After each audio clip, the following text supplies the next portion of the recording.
Hello everyone, welcome to VW webinar. My name is Utkarsh Rai and I'm the host for the day. Along with me, I have Wes Bush, who is the founder of Product-Led Growth and Product-Led Institute. Welcome, Wes. Thanks for having me. Yeah, so today we are doing a session on experience teardown, where we will be discussing what are the different conversion barriers or blockers on your website. For this, we have planned 3 different website teardowns, all from different industries, to give you an insight into what's been happening on different website experiences, what different websites or industries are trying these out these days while building a website experience. What are the things which knowingly or unknowingly we tend to overlook while improving or building website experiences for our business, and what could be those things in terms of where we see that like most businesses try out, but it worked out for some and it does not work out for the other. So here we kind of we'll take you step by step in terms of how you guys can design your homepage. What are the areas which you need to identify there in terms of what could be your conversion barriers for your users to convert. Then what would be the key best practices which businesses should follow, and what are the different metrics or what are the different insights you should be looking into while maybe maybe coming up with a new hypothesis to try out on your website, or what are the kind of tests you should definitely run on your website to know that what could be those things which can bring a conversion impact. So just before we start, I want to mention that you can ask your questions to us at any point in time. We'll be taking them at the end of the session. You can also ask questions to us using Twitter. Our hashtag is #AskVWO, and you can tag me or Wes on your Twitter feed. And with that, let's begin. The first website we were planning to tear down for today is the Travel Republic website. So all of these teardowns which we are doing today were requested to us, and if you guys also plan to request teardowns to us, you can put those requests in your questions section. We'll try to take them up if we have enough time to take more teardowns. So let's quickly jump into understanding the different areas of conversion and what could be those things. So Wes, are you ready? Yeah, let's do this. All right. So the first website for today is Travel Republic, and this is, I think everybody can see my screen. This is how their homepage looks like.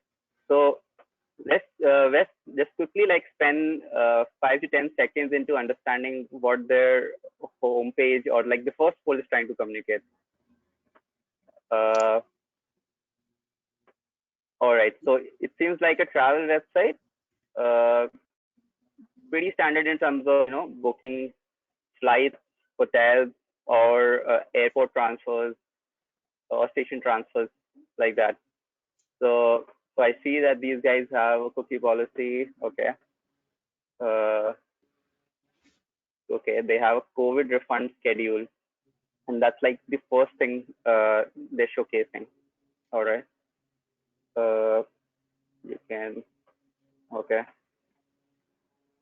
Flights and hotels is the first menu they're providing.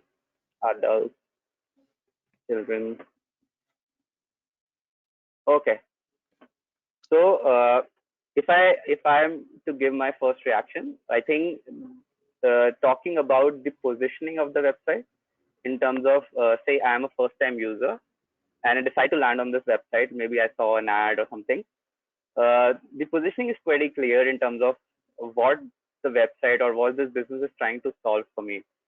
I'm very clear in my head in terms of whether if I can use their services in terms of booking a flight or booking a vacation or something on those lines in terms of my travel plan. So on the positioning side, I think it's pretty clear. Wes, what is the first thing you observe on the website in the first Yes. So I first thing first, I look at Travel Republic, the logo in the middle, and then I immediately go to that bizarre looking watch. It just really grabbed my attention, and it really like distracted me. Like I, instead of reading the copy about what this website's about, I was just looking at that watch and be like, that's interesting. Like, is this a cartoon? Like, what is this? So after reading it with the copy, like it's time to travel Republic, and like I get it, makes sense. But one conversion crime I see happening on this website is they're using the same action color in a lot of different places. So there's like underneath the call to book, there's the number. I see that same color in the logo as well as the watch and the logo once again. And then finally, it's on the call to action. So in just this above the fold section, it's being used a lot. And so if you're having this same experience on your homepage, I would just challenge anyone who's listening, just make sure you're careful when you're using that action color, because it really does stick out in this case. And so although I can still understand like what this product does, it is a little bit harder to figure out what is the first action I should be doing here. What are your thoughts on that? Yeah, so great observation there, Wes. I also noticed the watch, but I was like primarily more focused on the positioning statement.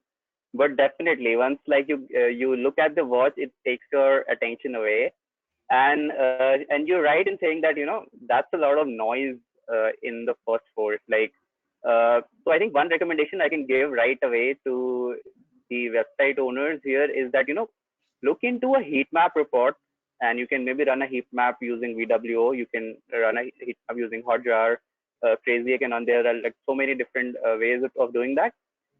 And once you look into your heat map report, try to see how many clicks are you getting on this watch, uh, which we see on the background. And if you see a good significant number of clicks, in like the conversion optimization space, we call them like dead clicks, like things which look clickable but aren't fruitful in terms of taking any action or taking you anywhere. You might want to reduce that number while anybody's on the homepage and in the first post.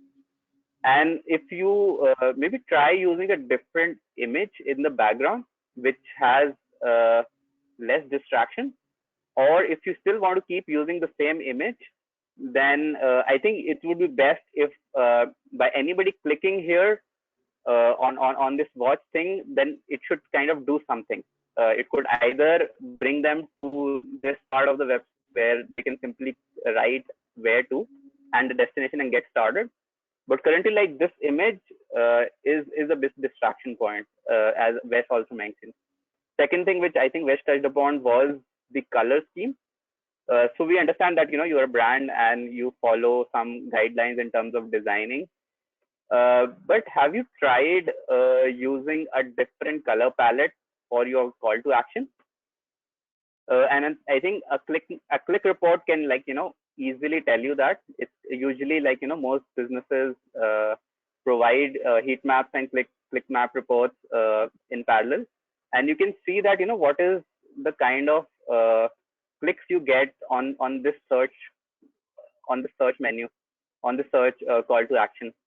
And maybe try running an A/B test where you just try the color scheme. So I see that you already have the sky blue color tone where you're like providing the COVID refund schedule, and that's definitely not going with your website design. And you might want to try using a different CTA color and see if that changes anything, because currently like a lot is kind of blending in terms of your existing brand guidelines. So it's just a test which we can recommend, and I think we should definitely look into your click map reports and heat map reports in terms of what's happening there. Another suggestion is to see what's happening on your user session when somebody lands in.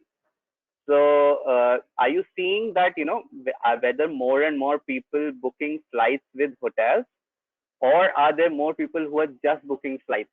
So I think it would be a good way to know that which option you should keep open first. So I see that you have flights and hotels being checked in and open in the first go itself. But have you like tried different other sections and try to maybe offering them first and see that what is the overall impact on your conversions? If say you have flights option open first versus the flight plus hotel option. And a good way to know that is looking into your user recordings in terms of seeing that whether people who land on the first fold of this web page are they like starting with the flight and hotel option in the first place, or they're using the flight just only the flight options first. And that can just help you help you just reduce a couple of seconds in your overall conversion journey. So if you have more people looking for flights, but just like opening them or keeping in the flight section in the first place might reduce some time enough in terms of people using or navigating or engaging with the first fold. Absolutely. So And I moving on. definitely would like correlate that with just like what is the main revenue coming from? Is it like people just booking sole flights, or is it the flight and hotel combo package? I can definitely see from the business's perspective, their ideal would probably be let's get people to book the flight and hotel because that's like a higher lifetime value customer. But it is also the other side of it might be, okay, majority of people coming here, they're all clicking on flights, which if I was to take a guess, that's what I would say. If you really pulled up like that heat map, you might notice that that flight tab is like the hard hitting part of this page, and then it's search. And so that would be something I would definitely go in and validate and definitely see if that is the case, because right now it's just an assumption that we have. But then if it's that case, you could always lead with flights at the far left of the tab, and then definitely have that option still for flight and hotel for people. So just make sure to validate that with revenue too, and make sure what are people most typically doing on this website, lead with that. And then maybe somewhere else in that journey, once someone books the flight, there could be that introduction to the hotel booking side of it to get those deals. Exactly. So once you get the location or where they're flying to, I think then building an experience on top of that makes more sense. Once you know that the initial value which they were looking for, maybe they just came to check on the flight prices. So the initial value for them while coming on a website was to know the flight prices, and then you can offer and build a comprehensive experience on top of once you've provided them some value. So maybe like for most flight booking cases, the conversion happens on the second visit, because the first agenda or like the first thing we have in mind is to just check the flight prices, and then we try to think of usually like if it's a vacation plan, we're kind of tentative in terms of booking, say a couple of days before or later depending on the flight prices. So once you have the destination and the tentative date, then I think it makes more sense to kind of pitch a hotel. And we are just like recommending all these things. You should definitely back those things up with data and looking into your heat maps and soul map reports. So yeah, that's the first thing we observed. Another thing which I observed was like this COVID refund schedule. Any particular reason you kept it like just under the header and not somewhere in the bottom of the page? Also, like COVID refund schedule, it's not very clear in terms of what you're trying to offer. I'm definitely like get the sense that you have to do something on the maybe due to the cancellations which happened for people who basically booked and due to this COVID-19 situation, people have to like raise refund request. But honestly, if I am on this website, you and I'm assuming that not a lot of people right now in these times are making bookings, but with this kind of a menu available right as the first thing when I look into the first fold, kind of reduces my chances of making a booking in the future. So try maybe just checking out if you can mention the COVID refund schedule in say like the bottom area, so that it does not like break into the first view of a user who's trying to maybe navigate your website. Yeah. Yeah. And I think the last piece of feedback I have on this too is I feel like the copy, it's time to update it because right now it's like you mentioned, not a lot of people are really thinking like it's time to travel. So maybe it's time to get a deal on your travel later in the year or something like that. So just make sure that if you are using copy that's focusing on the time is now or something like that, it could really backfire because a lot of people right now are definitely not thinking it's time to travel. They're thinking it's maybe time to just stay at home and be safe, but maybe travel later. So they're not completely writing that out, but I just make sure that the copy reflects that because right now it doesn't have that strong pull at all. Yeah, and that's a great point, Wes. That brought me to one of my recent conversation with one of our customers who came back to us saying that we were doing A/B testing for some time, and now their traffic has kind of dropped by a massive 60%, and it does not make sense for them to run more tests. So my reply to them, and I would want to share that with everybody else, is that honestly, this is the right time to test Mhm. because you can risk and run maybe the most riskiest test right now. You can validate assumptions and hypotheses which you always care to run in a business as usual situation, because honestly the traffic is already left, and you can take risk and maybe like bet on things which which you always thought are can break your business down or something, because right now the traffic is already less on few pages or few sections of a website. It's the best time to validate those crazy hypotheses you always had but never had the guts to validate. So with this time comes great opportunity to run tests which were crazy and which you thought that might break things up for you. And but with now in a lean period where not a lot of people are booking travels, their future travels, so right now you can go aggressive in terms of testing those ideas.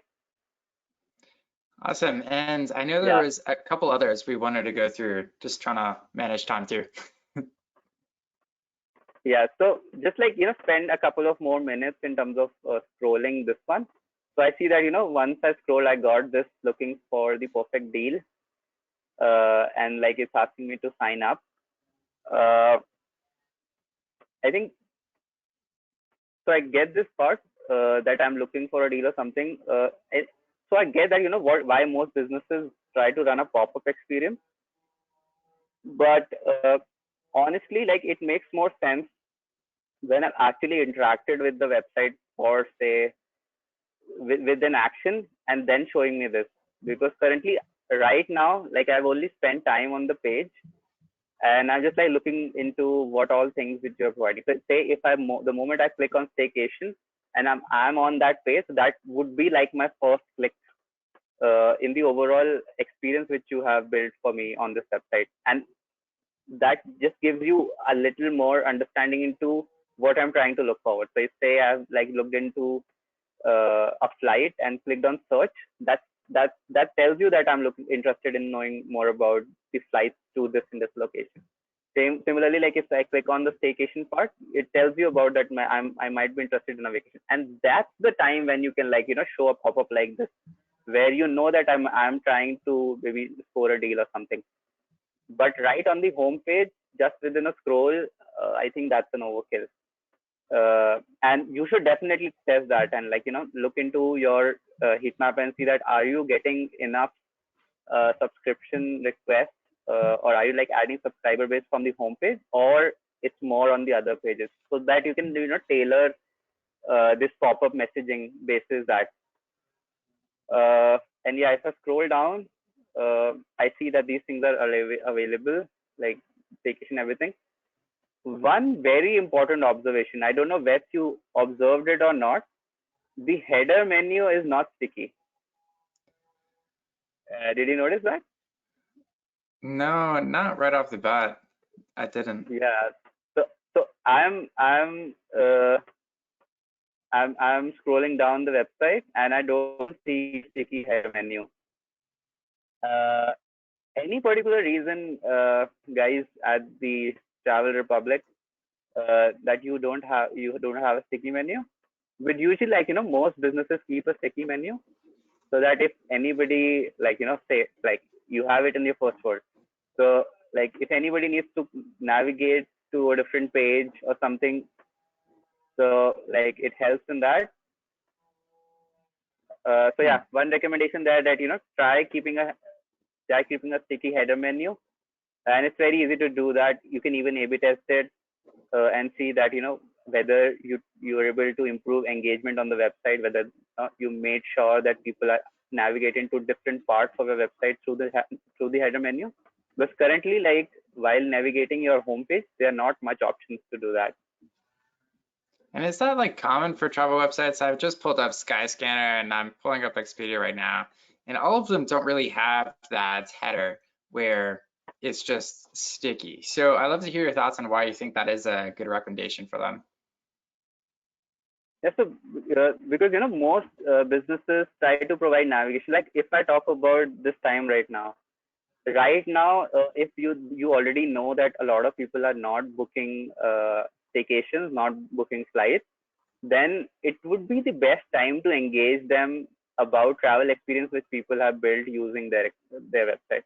So maybe something, maybe focusing more on their blogs right now, in terms of, what could be the right places to go, say, in December, if they're hopeful that, we will be past uh, through this situation by the time, or what would be a good recommendation for early next year, if that is the time, or maybe what are different experiences that people are experiencing, or maybe you can simply run a trivia or something to get them engaging about, say, know you picked on a place here.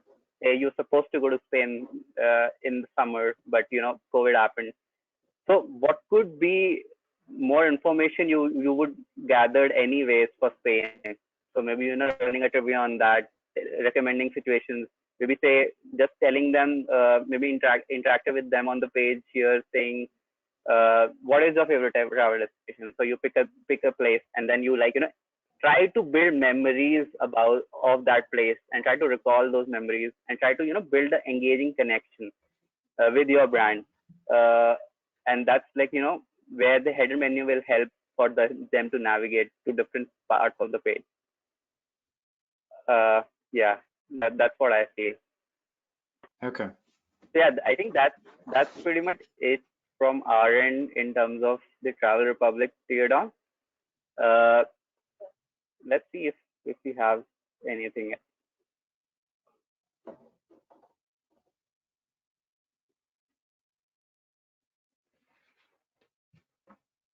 I think that's pretty much it from my end. Wes, any last thoughts for Travel Yeah, Republic? I think just to recap, like the colors is definitely a big piece.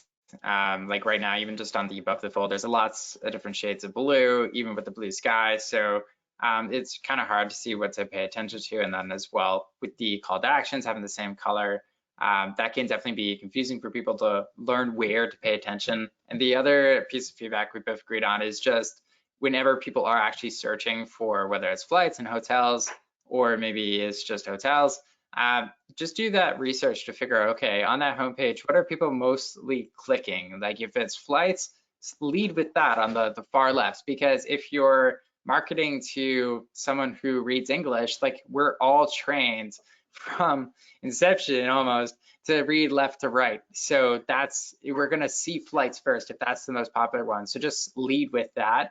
And then the other piece I think is just you mentioned about those pop-ups, and I'm totally with you. Like on the homepage, you don't really have too much interest for that pop-up for someone to really subscribe. Whereas if you even just scroll down a tiny bit to the staycation part, like if I had clicked on that and then I had received a pop-up like save 10% off your next staycation, that is just way more appealing, convincing to me, because I've actually shown intent towards that type of vacation, and then you could just service me with something that I would really care about. Yeah, that's an excellent point. Yeah, so I think that's pretty much it from our end from the Travel Republic part. Let's move to the next website. So the next website for us is VLEX. and just like we take 5 seconds in terms of understanding the positioning. So guys, we're like looking at these websites for the first time, and we did not like rehearse it for the reason that we have like honest uh, things to say about what is our initial first reaction. Stay ahead of the game. The 1,000+ lawyers and corporate counsels came there. All right.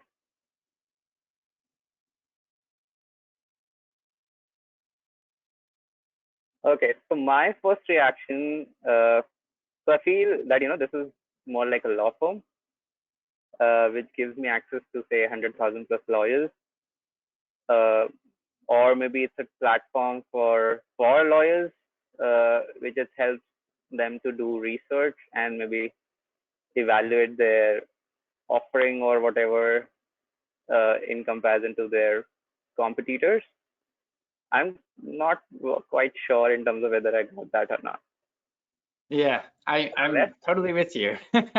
Like I see the 100,000 number and I'm like, wow, that's like impressive. I know it's like a great piece of social proof if you have it for many businesses, like if there's a lot of people signing up for it.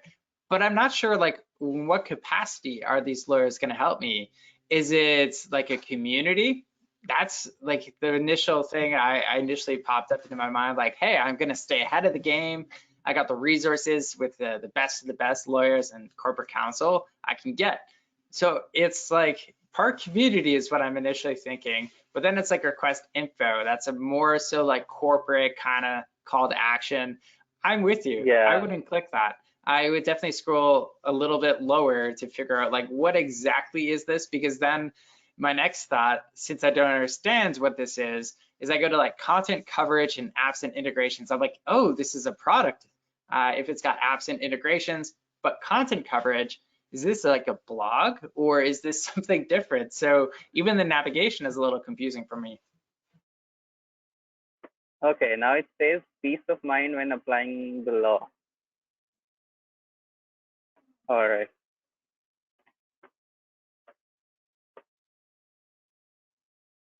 And I think the same header problem. The header is not sticky in this one as well.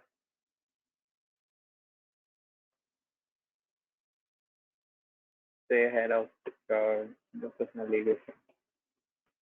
Is it like a law journal? Like, is it a community which like sends you notification like the New York Times So and where gives you?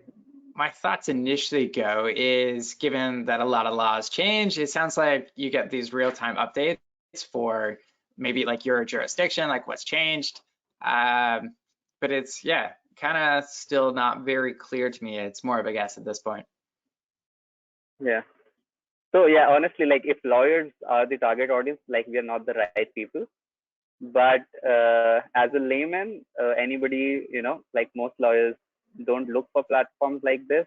And if they do, I think this is more like a very sophisticated way of communicating with them in terms of showcasing your product intelligence and everything in terms of what you're trying to offer. Try to maybe, I mean, my first reaction would be try to simplify whatever information you're trying to provide. So I get that, that you have so many different things. So like here is the first time like I realized that what all the sort of notifications I will get on the VLX platform, and it would basically update me about recent jurisdictions which happened in say different states in United States. And I can like personalize it basis my understanding, like pretty much what you do with the news app, where you try to personalize your updates there. So that context came to me saying like in this post. So how far is this from the first fold? It's like the third fold. I think one a very important insight which you guys at VDEX should definitely look into is the scroll map, and you see how many percentage of your overall website traffic is actually going till the third fold. For most businesses, and it's the benchmark number, something which we observe for our VW customers, is that you lose pretty much 40% of your website traffic by the time they reach the third fold. So like close to 55 to 60% are the only people who are like, coming till here and getting some understanding out of what you guys provide. Either try to, get this level of context early on, like right in the second fold or something, or simplify the positioning statement which we have. Like currently it does not come out as something which will help me provide information. So I get it that, that's like the outcome which you want to offer, like stay ahead of the game. But it's not quite clear. It's very broad in the Yeah, context. it's like What you does could have. staying ahead of the game mean? I know. I was gonna say the same thing too, because like stay ahead of the game is that this could totally be like a sports product. It could totally be like Exactly. so many different industries could use the same copy, and it would work a little bit, but you're right. It's not something like anyone could copy this copy and throw it on their website and say, hey, we're gonna help you stay ahead of the game. It's not communicating what this is. In fact, it's leaving both of us at the end of reading this first above the full part of the page a little bit confused about what it is. And I am glad you pointed out that one section, which is kind of going through like the first time we saw the app, like the personalized stream system, because that for me was the same thing. I actually understood, yes, perfect, what the product is. But then I still had a little bit more questions that you're not going to like just have people understand what it is all about in just this one piece. But it definitely gets me there way quicker than before. And in some products like this, where it might be a little confusing to really communicate it, especially with like all of those bullet points with really small copy that a lot of people are probably going to skip over pretty quick, it could be communicated in a video very easily. So maybe it's time to rethink like, okay, what are some other ways we could communicate a little bit of a more complicated product in a minute or less on the homepage? So that's just a couple ideas I had. And yeah, love to hear your other thoughts on this one. Yeah. So that was a great point which you mentioned. Like, the copy could be more elaborate if you know that, your product would require much deeper level of understanding. And if you're not able to, communicate the entire positioning of your website in the first go. And I liked your idea for the video. So maybe, you can try the video in the first fold. Maybe a very simple way of maybe, telling your users what staying ahead of the game means, if you still want to continue with that position on the first fold. But we would recommend you to test test the positioning statement, and maybe, try a video section if you haven't tried it already, and try to communicate what all offering which you'll have. Or maybe, you can simply maybe record a video of a lawyer who's like checking his phone and like, checking the VLX app and like making very smart arguments in maybe at the litigation front. So maybe, something like on those like how do you stay ahead of the game? Maybe just like explaining that part to your lawyer friends. Uh, Absolutely. and The maybe other try thing, using a different. Yeah, sure. Go ahead, Wes. sorry to bump in. I was gonna say there's not a lot of social proof here, and so it just let me like I don't really trust this brand. After going through it, like I have a vague idea what it does. I really don't feel that likely to click the call to action. But if there is 100,000 lawyers and like council members using the product, that's incredible. Like just start asking them for testimonials, even if it's not like maybe the business name that people would remember, like some big brands that can, yeah, have that easy, relatable trust. But just having more testimonies around like what people are getting out of this could really go a long way, because right now, yeah, I'm glad you pulled up the section. Like it's not until the very end of the page where you can actually see some social proof. So that's a big no-no on any homepage. Is just make sure you Yeah. have that social proof easy, accessible for people to see right away. Yeah, and these guys do have a video. So like, and it comes like in the fifth or the sixth fold, and I think that's too late. And I'm not sure if people are even scrolling that deep into the homepage. The guys definitely look into your scroll map in terms of understanding, what level of information is needed above the fold to keep your users or to keep your first time visitors engaged in terms of scrolling that deep. If you feel that, that's the amount of context which needs to build in. Usually what businesses do, they like, segregate such information to different pages. Like say if driving AI intelligence and assistance is something which is like the prime offering for you, have a separate page for this. Have a separate positioning statement for this. Have like all this four different benefits which you have of using this AI integrated assistance. Maybe elaborate it to them in a different page and altogether. Try to reduce the number of polls you have on the first page. Like I'm seeing like it's this page is like going on and on, and try to plan CTAs at places which is required. Like so you like telling me about the businesses which uses the Relix platform, and then you have the premium plan CTA, and then the next four is like what are you waiting for, and then you have the free sign up CTA. I mean, like it kind of feels dodgy in terms of like you have so many different CTAs without much context being added to that for it. So yeah, these would be like few of our feedback. Yeah. You want to try looking at this sign up too, yeah. for just to add to it, for the call to actions, there is that variety. There's request info, there's premium plans, top right, there's sign up, and then there's that amazing call to action, which is sign up, it's free. And that's way further down. So even if there was like, you're to start applying like one takeaway very quickly from this, I would actually just switch it around. Like, what is the main goal you want to drive people towards? Just optimize all the call to actions for that. So maybe it is getting people to get into the product, see for itself. Maybe it's having that video a little higher up and replacing some of the copy from this above the fold section to that other section which had the best breakdown, which was like the overall system overview, because that for both of us really communicated a little bit more about what the product does. Yeah. And an interesting thing which I observe, Wes, is like, you have a different form on request access, on request information, and you have a different form on sign up. Any particular reason? Is it like the request info is for businesses and the sign up is for lawyers? And honestly, like there is no way to demark that. If that is the case, like that's an assumption which I just had. So try to have a clear call to action, and if all these things are the things which you seek,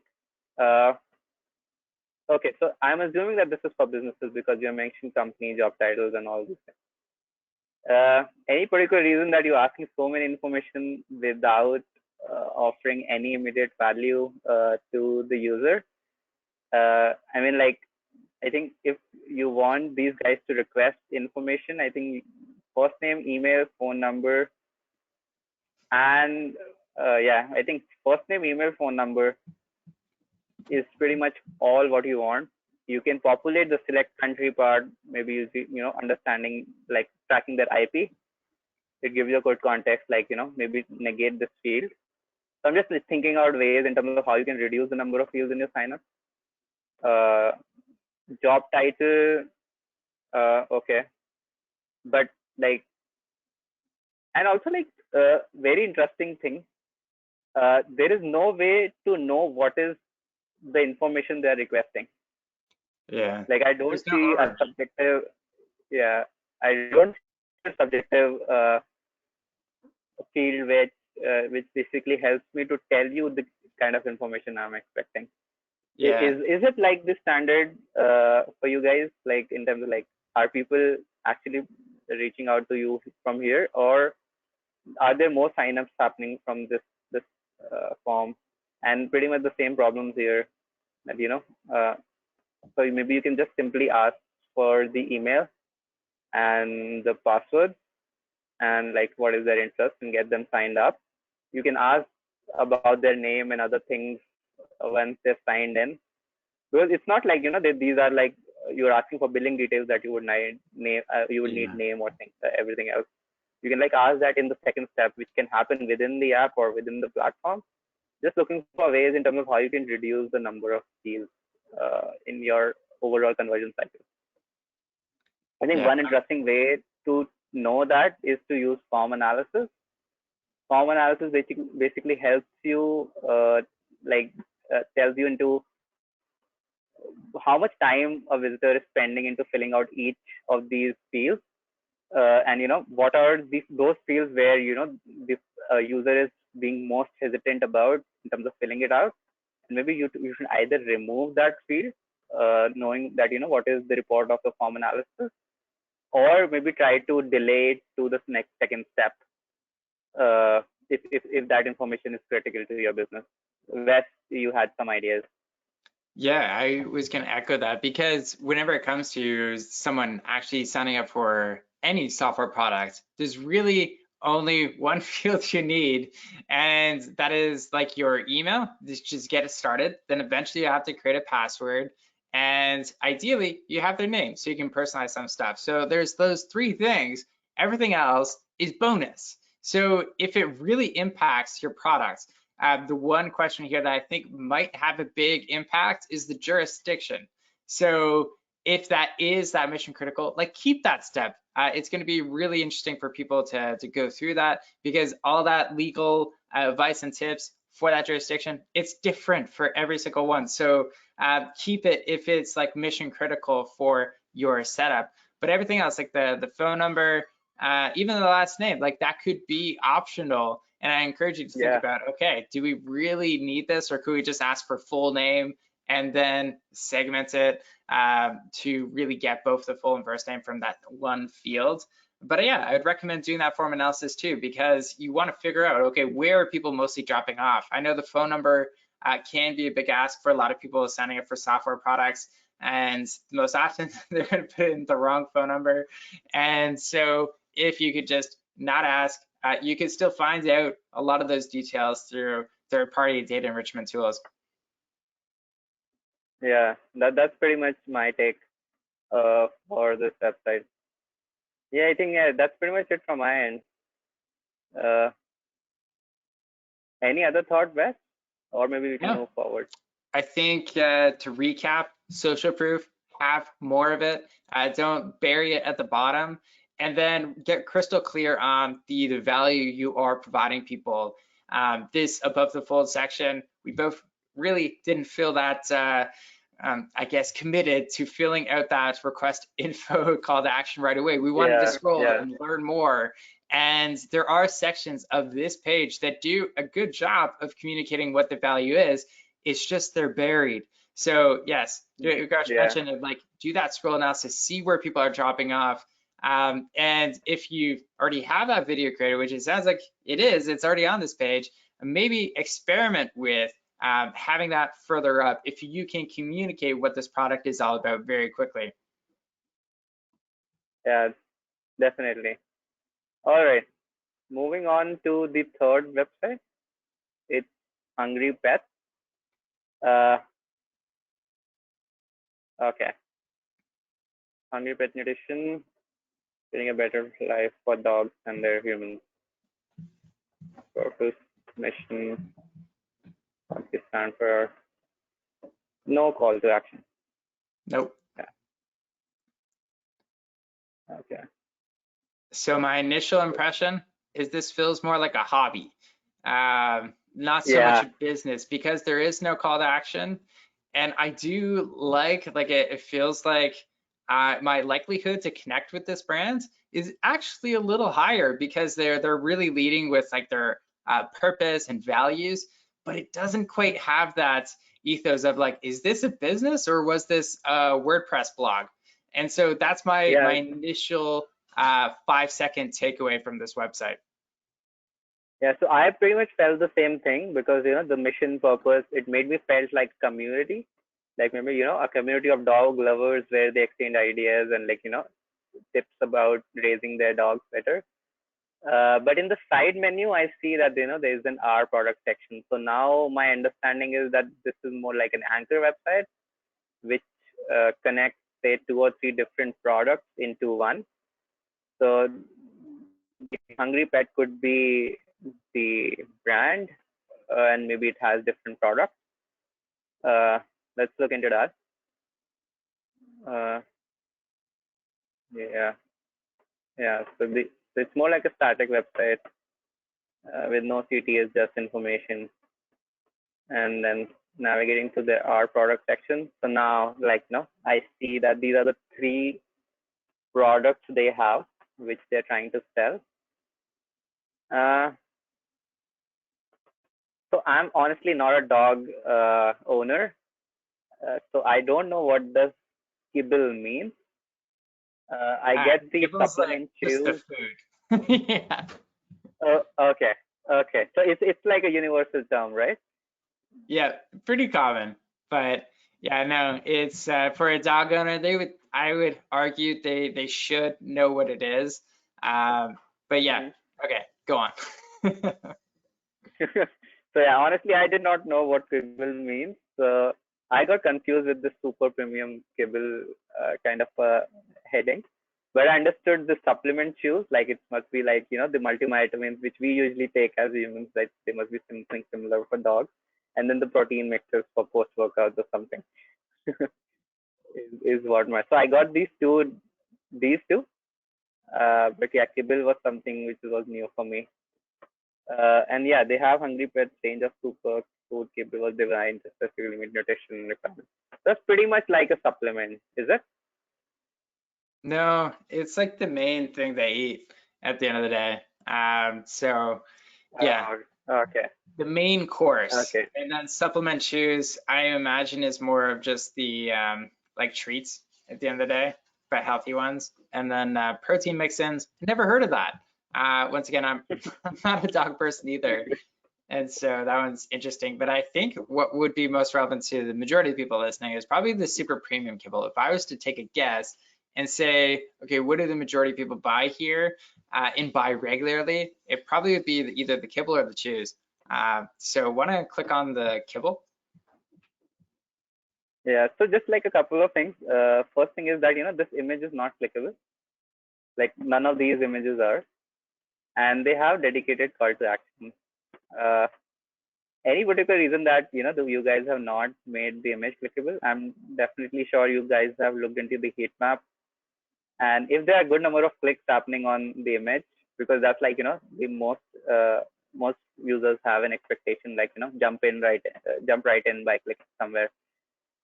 Why not, like, just put the URL which you have on the shop CTA on the images as well for the respective ones, so that if the ultimate uh, next step from here is going to the website, then I think it would be easier to navigate. Yeah, that's just one thought. So let's like quickly jump in. Okay, so this experience happens on a different tab. Okay, Looks like a different Kibble. website. Now I talk about Kibble. Yeah. So yeah, okay, and we get a 10% discount right off the bat. And I think All if you right. were like a dog owner and you're actually seriously considering that, having a call to action like that is really like goes back to that first thing we were talking about with Travel Republic. It's good because it's like you count the person on that Yeah. particular page. However, I do feel like it could even be for that first time buyer, even more catered towards like when someone has that first, they go into one of the products, it could be specific to that product at the end of the day. So instead of paying that $19.99, they're going to pay $18.99 or $17.99 to really get a good quick win, which is what you want people to do. And then eventually they can see for themselves if they like the product when they get it, and then have some other order bumps. Yeah. And one thing which was good for that, now I understood what kibble means, like after landing on the page. Like, this makes a lot of sense, this part. Yeah.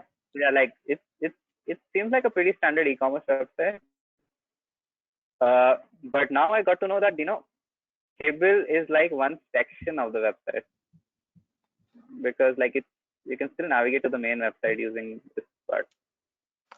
Yeah. And Hungry Barks. So like we moved from Hungry Pets to Hungry Barks. So like I think the Hungry Bark is a product and not kibble.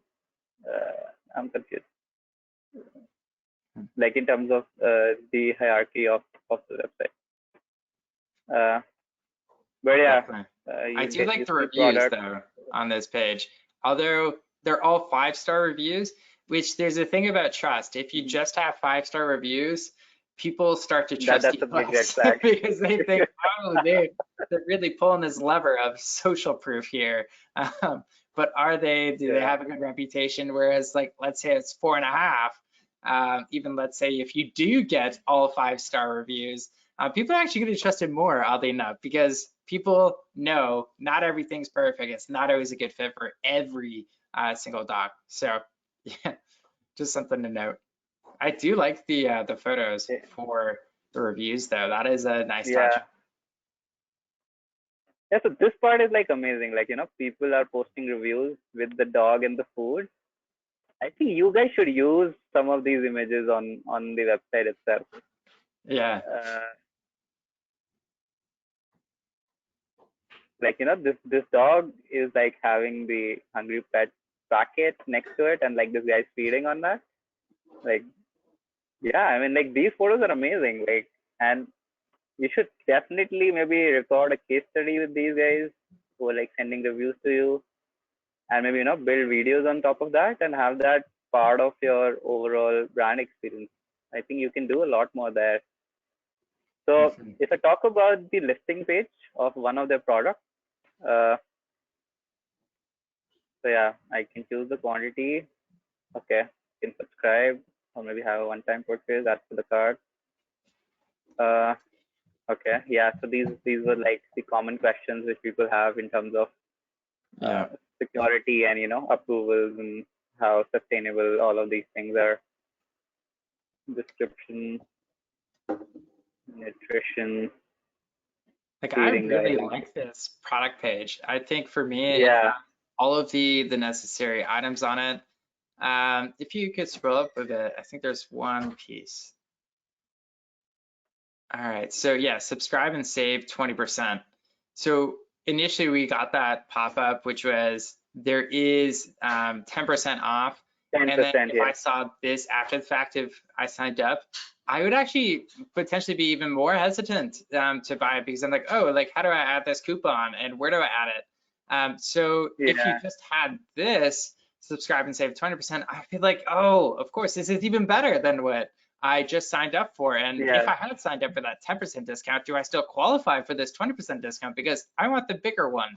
So that just adds a little bit of confusion. So for the pop-ups, um, if there is conflicting stuff, like maybe just have all across the board 20% off versus just that 10 and then 20 here. It just adds that extra little bit of confusion for me, which I don't need. yeah. And if I talk about myself, like you added a different problem statement for me. Like now I want 10% on top of this 20%. Yeah. And are these Yeah. codes So stackable? Yeah.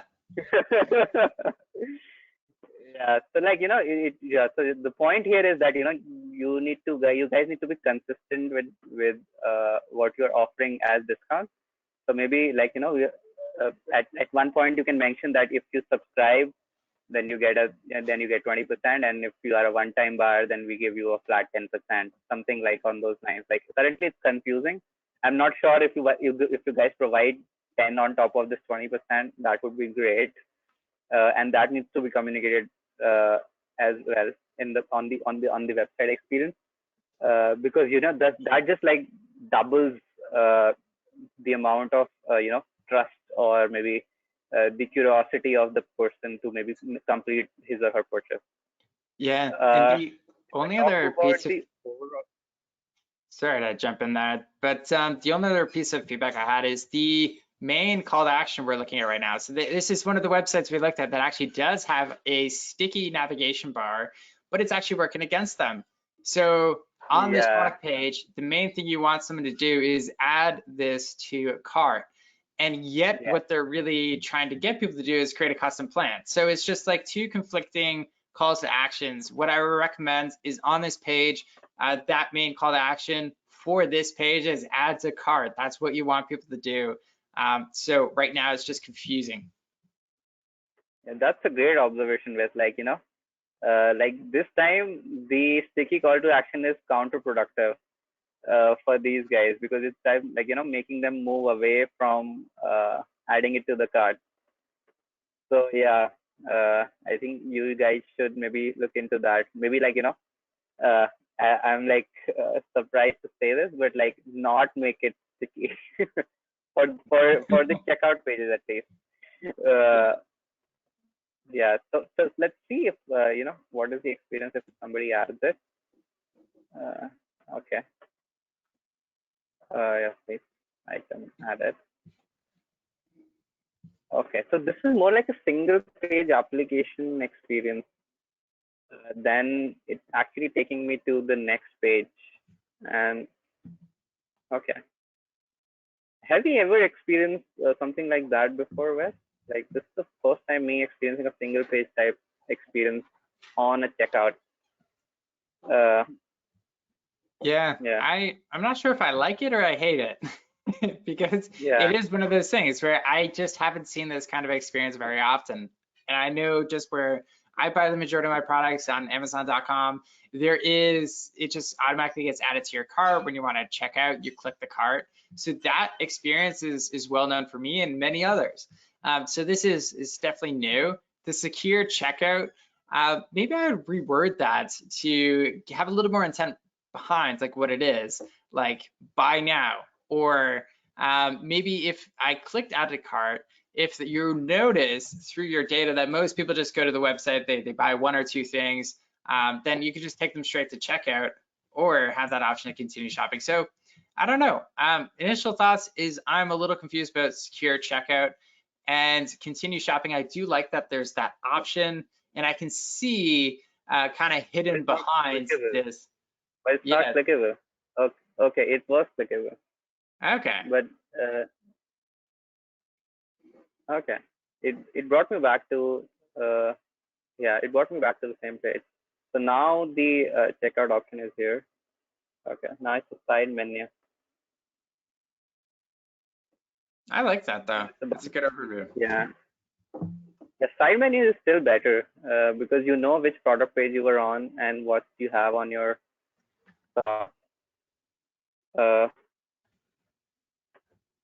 and still no way to add 10%. Just being curious.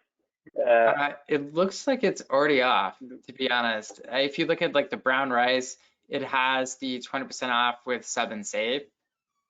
So I do think it is there.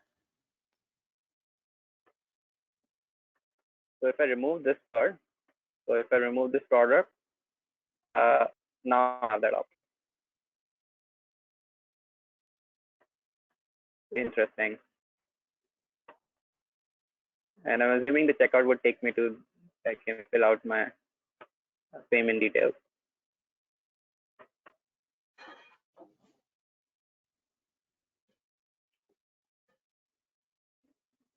There they have, I think, the redeem your code option.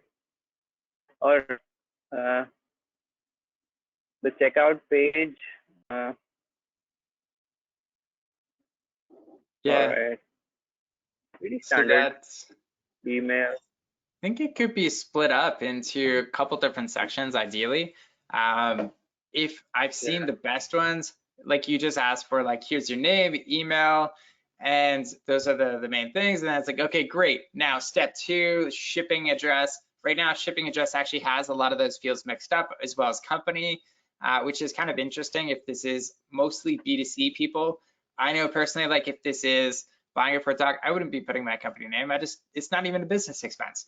So people here are going to be in that position where like it's a personal expense. So why is this here? Is this actually necessary? Obviously the address, we all know it has to be there if you want to ship us this stuff. So we're okay putting that in. Phone number, once again, just like the other one, is like, what do you really need this for? I can see the reason why, but sometimes you have to give people a reason why. Like maybe even just have like a simple question mark beside it and say, hey, we need this in case there's a problem delivering it. The carrier will call you if there's an issue delivering it to your house. That way, I actually know, and I'm totally okay with that. But if you don't give people that reason, it's just gonna be harder for them to really commit to it. I think one thing, yeah, so apart from like, having these fields mixed up, like the first name, last name should also be part of the first section, which is the customer and shipper information, and just the shipping address could be the second section. Apart from that, I think one thing which is missing is the expected time of delivery. Yeah. Which I would honestly want to know. Say the moment I say I'm like living in Seattle, I should like get an option or somewhere I get to know that what would be ideal time, because like say my dog food is like I'm out of dog food in the next 2 days. So if I'm making a purchase right now, can I expect the delivery happening in say 1 or 2 days? Also, there is no like, just because delivery is what we're discussing right now, there's no messaging around whether these guys are affected by COVID or not. So are these guys delivering supplies in these tough times or not? I don't have any information on that. I did not see it on the last homepage as well. So I think these are the two critical things which comes to my mind while completing this purchase. And honestly, if I don't know about these two things, like whether your business is running as usual or not in this current situation, if not having an answer to that would definitely not make me complete my purchase. I think that's the biggest conversion killer, is what you have on this section on the checkout page. And the expected shipping details, like that's critical for me if like I'm making a purchase, because I need to plan ahead in terms of if I have a couple of days of groceries left for my dog or whatever. Yeah, that's a really good point. And I think it matters a lot more in this particular case, because if you're only have like 3 days or 4 days left of food for your dog, you want to know, like, is it gonna come on Friday? Or if not, then I gotta go to the grocery store to pick up something else. But I need to know that. So yeah, great point on that. And then as well for the COVID, like, does this really impact the shipping? Or could you give maybe just a bigger range so people can at least understand, like, okay, it's gonna come in maybe 2 to 3 weeks versus 1 week, just to set that expectation if there is issues. All right. Yeah, so that's pretty much it from my end for this website. Any last thoughts, sir? Yeah, no, I think we did a good job going through this one right to the checkout experience. I think to take it from the very beginning of the experience, it definitely felt like it was two different websites, and I am sure it is, because that first homepage is really about the community, the values, and I totally get it. But then as soon as I went, or we both went to the main shopping page, I was blown away. Like, it was a totally different experience. Luckily, they kept like a lot of the same brand colors, so that was good. Kudos to the team for doing that. On the details page, whenever we went into the carts, one thing we both loved is the incredible social proof. Like, it's 10 out of 10. I love the photos.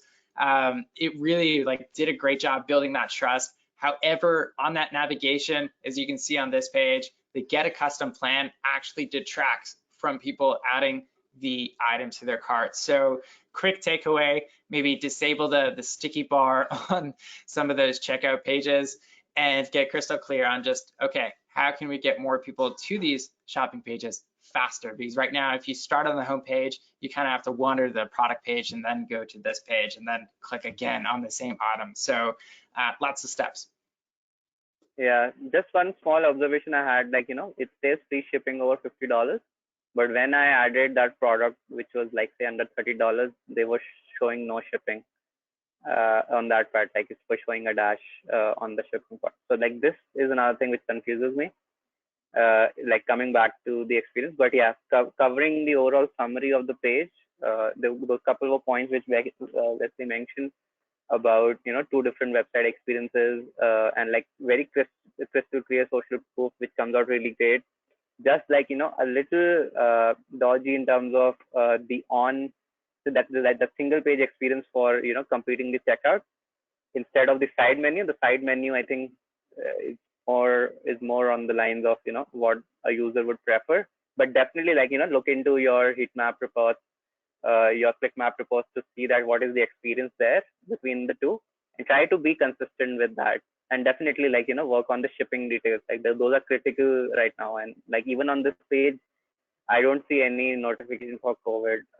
So yeah, I mean, and I think you can use. There are a lot of different tools available for free, which can do. You can like educate about COVID situation, about whether your business is impacted or not, and that will just add a couple more. That would just add more understanding and trust to your visitors who are trying to complete their purchase. So all right, with that, I think we are done with the third website teardown. And that's pretty much it from our end. Just to like give you that idea of running the COVID-19 notification, you can use VW Deploy for that. VW Deploy is free for you guys till the pandemic lasts. And what it helps you do is that you can make any edit on your website without writing a single line of code. It's simply like drop down and like drop in drop out kind of an experience. And you can make it live without maybe troubling your developing team or like the IT team or anything. So just do check that product out. It's free for now, and you can use it for your website and making any changes to that. And with that, like I think we are open for some questions if there are any. So guys, you can ask your questions now. But like overall, Wes, I think the things which we covered, like just to give a recap, is like for most businesses who are not testing, thinking that that the traffic is quite low, they might not reach statistical significance, does not have enough traffic on the website. I personally feel that this is like their moment. They can like try the most crazy hypothesis which they have been saving for, say, some days, which they have the approval or the buy-in or the from the leadership team. But now like it's the time to maybe test all those things on the website experience, and they have nothing much to lose. And or whatever impact they'll get on the positive side would definitely mean more business. So like I would encourage more and more people to test more now than ever, because even with little traffic, even with whatever little traffic they have, like most businesses have seen like 60% or like 50% drop on the website traffic. Now it's more important for them to convert as many users as they can. So now the battle for marketing is not on driving more traffic. It's on improving that conversion rate which was there for the website. So say for converting users or visitors, say at a rate of 4%, 5%, then just by using conversion optimization platforms, trying A/B testing, using maybe running those risky tests, or maybe using the heat map reports or whatever things which we pointed out in the experience today, using all of that data to run tests, they can definitely take that number up. They can take them from a 5 to or a 4 or a 5% to a 7% or something, and then that's the opportunity they would need to do to drive their business upward and forward. What is your thought there? Yeah, no, I totally agree. This is the perfect time to just change up the messaging to reflect like what is the current environment we're in and how your product can fit into that. So because it's really easy to tune out just what is not relevant right now, because there's just so many people trying to really get your attention in a way that's not really attuned to the times. So I'm with you on that. Yeah. So I don't see we have any questions for today. So I would want to wrap up here. Thanks a lot, Wes, for your time. Thanks for sharing all these amazing insights with us, going through all 3 different websites and sharing your expertise in terms of what conversion blockers could be and how our viewers and our audience can learn from those things. Thank you. Thank you for that. No worries. Thanks for having me. All right. thanks audience for being patient with us and attending the session. We'll be coming up with another VW webinar very soon in a couple of weeks, where we'll be discussing the experiments you would want to run in these uncertain times, and how few of our customers, the VW customers, are running tests, say for different industry and for their segments. So we'll be sharing all those insights in the next webinar. Till then, stay tuned and thank you. Bye All bye. right. Bye.